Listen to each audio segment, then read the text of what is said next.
नमस्कार। आज रत्नागिरी जिल्ह्याच्या वतीने माननीय आमचे जिल्हाध्यक्ष प्रशांतजी यादव दक्षिण आणि उत्तरचे सतीश मोरे आणि मी प्रमोद जठार महाराष्ट्रातल्या सर्व जिल्ह्यामध्ये आज आणि उद्या 2 दिवस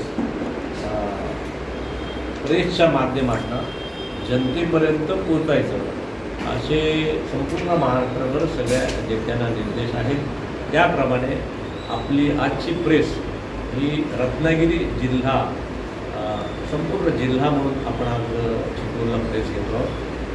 मी तुमच्या माध्यमातून जनतेला सांगू इच्छितो की आजची प्रेस जी आहे ती उद्या होणाऱ्या असणाऱ्या महाराष्ट्राचे मुख्यमंत्री माननीय देवेंद्रजी गंगाधरराव फडणवीस यांच्या वाढदिवसाच्या पूर्वसंध्येला उद्या 22 जुलै, त्यांचा जन्म 22 जुलै 1970चा, 97ला ते महापौर झाले नागपूरचे आणि वयाच्या 27व्या वर्षी आणि त्यानंतर जवळजवळ 5 टर्म 99 पासून ते अगदी आतापर्यंत ते महाराष्ट्राचे आमदार राहिले।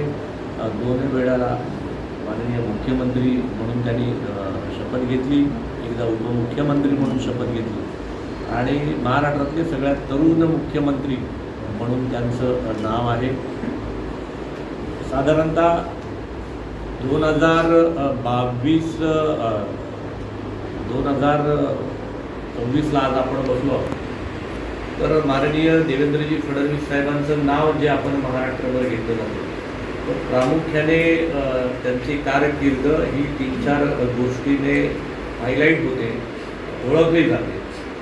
त्याच्यातलं त्यांचं सुरुवातीचं जे काम होतं ते म्हणजे महाराष्ट्रातल्या जे काही दुष्काळग्रस्त जिल्हे आहेत याच्यामध्ये जलयुक्त शिवारची मोहीम यांनी जी पहिल्या मुख्यमंत्री पदाच्या कारकिर्दीत घेतली आणि अर्ध्या महाराष्ट्र हा दुष्काळातून मुक्त करायचं काम जे फार मोठं शिवधनुष्य होतं ते त्यांनी पहिलं त्यावेळेला हातात घेतलं होतं आणि मग त्याच्यातनंच नदी जोड असतील किंवा उकड जाणारं पाणी कसं वळवावं अशा अनेक गोष्टीवरती त्यांनी अभ्यास केला। महाराष्ट्राला जलयुक्त शिवारच्या माध्यमातून जोडण्याचा त्यांनी प्रयत्न केला।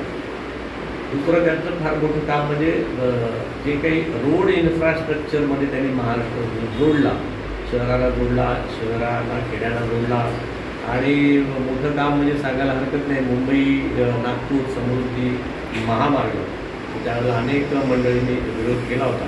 त्या समृद्धी हायवेचं सुद्धा काम केलं। मुंबईचं पूर्ण चित्र त्या ठिकाणी त्याने पालटून टाकलं आणि जो काही सीलिंग जे काही केलं म्हणजे समुद्राकडचे जे काही जो काही ब्रिजेस तयार करणं सीलिंग मुंबईला जे कनेक्ट केलं ते फार सुंदरच केलं।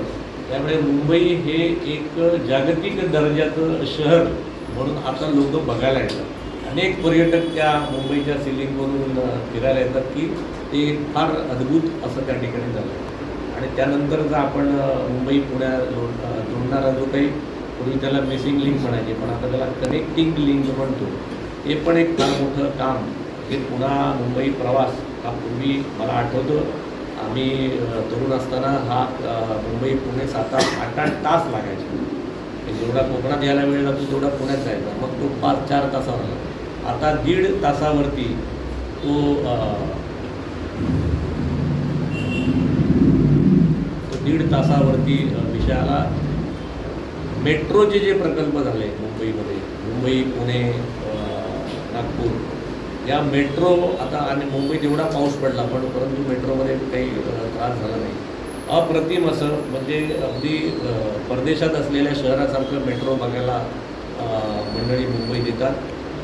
समृद्धी हायवेचा, समृद्धी एक्सप्रेसचा मी विषय सांगितला, समृद्धी नागपूरला कनेक्ट करायचा प्रयत्न केला। मेट्रो मॅन म्हणून त्यांचं मोठं काम आहे आणि त्याचबरोबर त्यांनी डिजिटल महाराष्ट्र आता आपण जे बघतोय केंद्र सरकारने जे डिजिटल मोहीम राबवली डायरेक्ट बेनिफिट टू जो काही ट्रान्सफर करण्याचा लाभार्थीचा डायरेक्ट बेनिफिट ट्रान्सफर त्याचं पण महाराष्ट्रामध्ये फार मोठं जाळं फडणवीस साहेबांनी उभं केलं आणि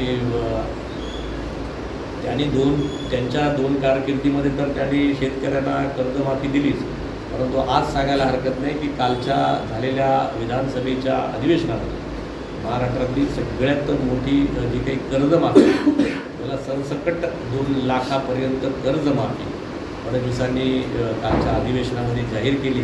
आपल्याला माहिती असेल की कुठलीही निवडणूक नसताना, म्हणजे मोस्टली असं असतं की निवडणुकीच्या पार्श्वभूमीवरती साधारणतः लोक कर्जमाफी जाहीर करतात, परंतु वैशिष्ट्य असं आहे की कुठल्याही प्रकारचं निवडणूक नाही, निवडणुकीला अजून 3 वर्ष आहेत, तरीसुद्धा शेतकरी माझा कर्जबाजारी राहू नये, शेतकरी समृद्ध व्हावा म्हणून शेतकऱ्याला सगळ्यात मोठी कर्जमाफी, म्हणजे सहज मी आकडा म्हणून सांगायला हरकत नाही, तर राज्यातील 56 लाख शेतकऱ्यांना, मी त्याचे प्रिंट्स तुम्हाला नक्कीच देतो, पण 56 लाख शेतकऱ्यांना 36,585 कोटीचं पुण्यश्लोक अहिल्यादेवी होळकर शेतकरी कर्जमुक्ती योजना, एक ऐतिहासिक योजना त्यांनी कालच्या अधिवेशनात जाहीर केली आणि त्या माध्यमातून संपूर्ण महाराष्ट्रावर त्यांनी फार मोठी कर्जमाफी त्या ठिकाणी.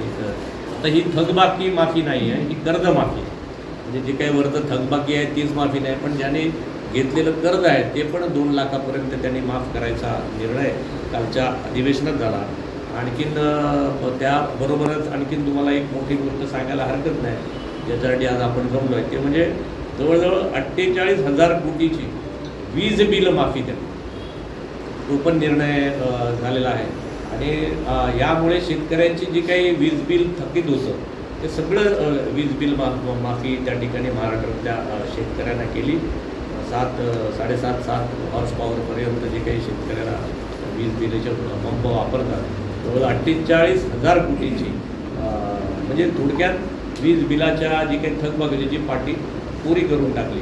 अशा प्रकारचं फार मोठं काम माननीय देवेंद्र भाऊ फडणवीस यांनी महाराष्ट्र सरकारच्या माध्यमातून शिंदेसाहेबांच्या सोबतीने, सुमित्राताई पवारांच्या सोबतीने आणि महायुतीच्या या सगळ्या सरकारने मिळून केलं.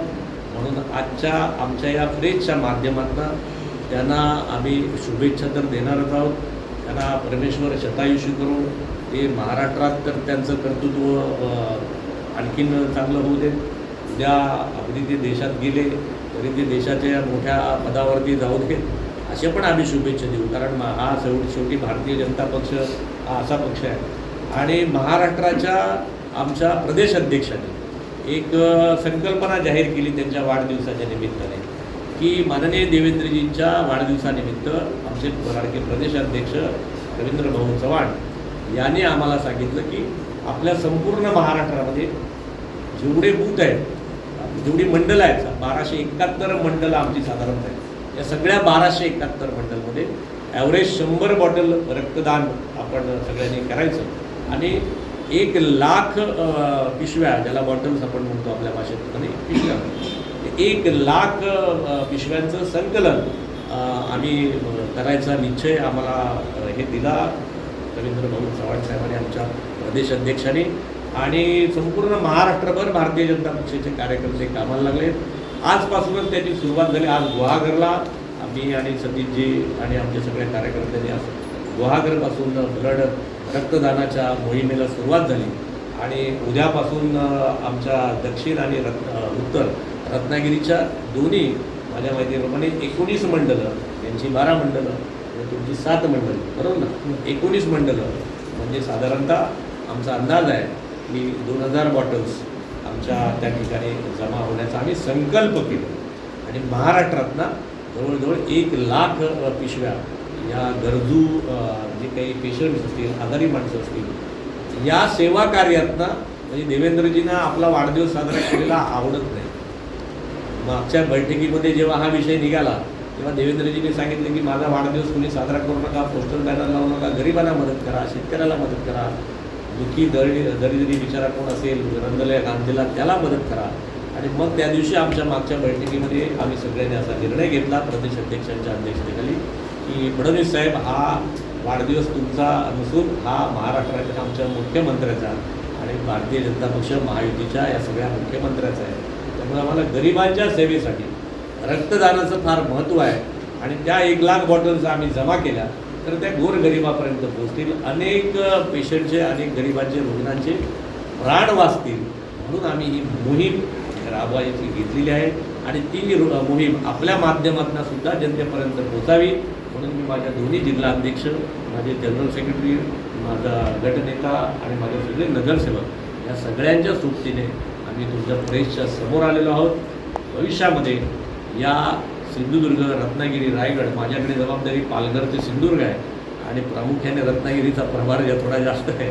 त्यामुळे सातत्याने आम्ही आता रत्नागिरीच्या एकूण भारतीय जनता पक्षाच्या संघटना बांधणीकडे लक्ष देतो आहे आणि त्याच्यातूनच भविष्यामध्ये महायुतीचे जास्तीत जास्त लोकप्रतिनिधी या ठिकाणी निवडून येतील अशी आमची संकल्पना आहे.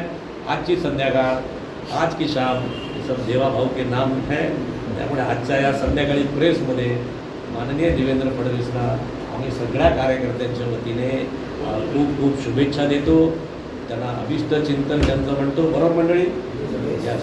आमच्या चिपळूणकरांच्या वतीने, आमच्या रत्नागिरी दक्षिणच्या वतीने, रत्नागिरी उत्तर, रत्नागिरी जिल्हा, रत्नागिरी सगळ्या जनतेच्या वतीने देवाभाऊंना खूप खूप शुभेच्छा एवढं सांगण्यासाठी आणि ही जी कर्जमाफी आणि वीज बिल माफी जी जनतेपर्यंत पोहोचली आहे त्या जनतेच्या सेवा त्या ठिकाणी रुजू व्हावी आणि ही जी माफी किंवा जी कर्ज आपल्याला जे शेतकऱ्यांच्या खात्यात जमा होणार आहे ते आज तारीख 20 आहे.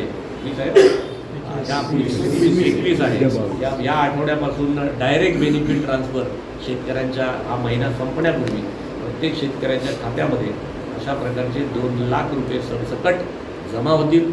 विजेची थकबाकी पण माफ झालेली आहे, त्याची पण त्या ठिकाणी त्यांना क्रेडिट त्यांना हळूहळू मिळेल. धन्यवाद. ताज्या बातम्या बघण्यासाठी राजसत्ता न्यूज चॅनलला लाईक करा, शेअर करा आणि सबस्क्राईब करायला विसरू नका.